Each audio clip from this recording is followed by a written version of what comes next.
Tant que ces situations de sécheresse provoquent des situations d'urgence, voire de détresse chez certains agriculteurs, et des tensions aussi sur le terrain avec ces actes de vandalisme à répétition qui visent les retenues d'eau utilisées par les agriculteurs. On sait que certains militants écologistes y sont très fortement opposés, mais ça va jusqu'à des actes de vandalisme. En Vendée, cette semaine, 2 bassins destinés à l'irrigation ont été vandalisés, les bâches déchirées.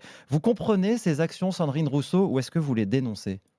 Il faut absolument prendre en compte la gestion de l'eau dans sa globalité. Faire des rétentions d'eau, c'est perturber le cycle de l'eau. C'est-à-dire, c'est faire en sorte qu'on manque d'eau dans d'autres endroits. Et ça, là, on est aujourd'hui dans une ère non pas d'accaparement, non pas de garder les ressources pour nous, mais de partage de ces ressources. Et l'agriculture doit travailler sur ses besoins en eau. On a une agriculture qui s'est considérablement intensifiée depuis la Seconde Guerre mondiale, qui a sélectionné des espèces comme le maïs qui ont énormément besoin d'eau. On ne peut pas poursuivre un modèle agricole qui nous emmène dans le mur de cette manière-là. Donc Je les note que vous ne agriculteurs dénoncez pas les actions violentes qui visent ces retenues d'eau.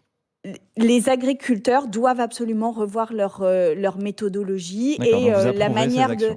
la manière de cultiver. Non, mais vous pouvez me faire dire tout ce que vous voulez. À un Bah, vous moment ne me donné, répondez on pas ne à ma peut pas question. continuer dans le modèle tel que nous sommes actuellement. On peut faire semblant. On peut se dire qu'on va s'accaparer les ressources en eau. Aujourd'hui, il n'y a pas assez d'eau pour tout le monde. Donc, il nous faut du partage. Il faut arrêter des projets qui sont des projets qui vont à l'encontre du bien commun. L'eau est un bien commun. On doit le préserver. C'est précieux. Et donc, on ne peut pas s'accaparer l'eau pour des cultures qui sont des cultures intensives en eau. Il nous faut Mais alors, revoir aussi notre alimentation ouais. pour moins dépendre de ces cultures-là. Qu'est-ce que vous dites aux agriculteurs qui nous écoutent, qui témoignent très souvent sur RMC de leur détresse et qui sont en train en ce moment de compter leurs pertes jusqu'à 60-70% de leurs récoltes et de leurs revenus qui disparaissent dans cet état de sécheresse?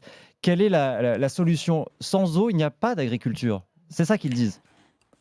Il y a une agriculture qui n'est pas l'agriculture intensive que nous connaissons actuellement. Il faut une agriculture qui revienne sur les bases d'une agriculture qui soit beaucoup plus respectueuse des sols, du cycle de l'eau et des espèces qui sont des espèces locales et pas uniquement des espèces qui donnent du rendement. Il faut aussi rompre avec quelque chose qui a été très présent dans le monde agricole depuis la Seconde Guerre mondiale, mais depuis les années 60 surtout, qui est que l'agriculture française devrait nourrir le monde. Il y a besoin d'une agriculture de proximité et en fait on voit que cette agriculture de proximité est beaucoup plus résiliente et résistante qu'une agriculture intensive de monoculture qui détruisent la biodiversité et qui a besoin énormément d'eau. Moi je dis aux agriculteurs, mettons-nous autour de la table, travaillons sur vos revenus pour que vous ne perdiez pas en revenus. Il est anormal que vous perdiez en revenus, mais par contre acceptez de changer vos pratiques. Changer vos pratiques, ça veut dire abandonner le maïs, dont on sait qu'il est très gourmand en eau, notamment pendant l'été, mais dont on sait que l'élevage en a énormément besoin. Par quoi on Exactement. le remplace? Eh bien, c'est ce que je vous disais sur l'alimentation, c'est qu'on ne peut pas changer nos méthodes agricoles si on ne revoit pas ce qu'il y a dans notre assiette, et notamment la part de viande qu'il y a dans notre assiette. Et ça fait partie des efforts que nous allons devoir faire, c'est de diminuer cette part de viande dans nos assiettes, parce que un kilo de bœuf, en fait, consomme énormément d'eau, puisqu'il faut toute l'alimentation du bétail pour pouvoir faire en sorte qu'il arrive dans notre assiette. C'est tout cela qu'il nous faut revoir. Et oui, il va falloir diminuer notre part de viande. Et l'ADEME a travaillé sur des scénarios là-dessus.